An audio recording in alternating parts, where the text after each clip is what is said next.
खिजर साहब,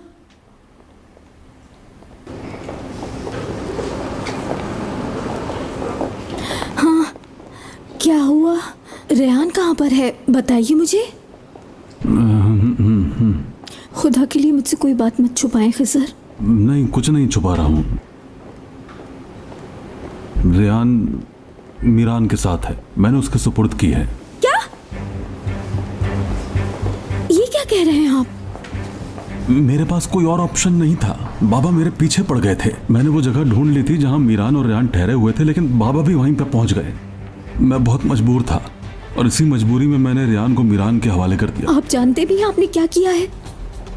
रेहान को उस बंदे के सुपुर्द दोबारा कर दिया है जिसकी वजह से हम इस मुश्किल में फंस गए खिजर साहब। मैं बहुत मजबूर था, बात को समझो तुम। मेरे पास कोई और ऑप्शन नहीं था, यकीन करो। पागल हो जाऊंगी, क्या मतलब मैं मजबूर था? क्या कोई और ऑप्शन नहीं था आपके पास?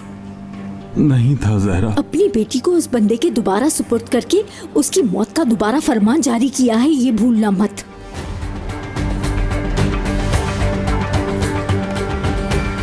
देखो जहरा, उस ब्रिज से छलांग लगाकर रेहान को बचाने वाला कोई और नहीं, सिर्फ मीरान था। और आज मेरे बाप के हाथों से उसकी जिंदगी बचाने वाला भी यही मीरान है। अगर मुझे इतना यकीन ना होता तो मैं रेहान को उसके सुपुर्द करता। मेरी बात समझो, मैं मजबूर था, यकीन करो मेरा। ठीक है, लेकिन आपको उसे लेकर आना होगा। जरूर ले आऊंगा, लेकिन मुझे ये नहीं मालूम कि इस वक्त वो कहाँ है। देखो तुम परेशान मत हो, गुल को कुछ पता ना चले, हम बाद में डिस्कस कर लेंगे ये बात।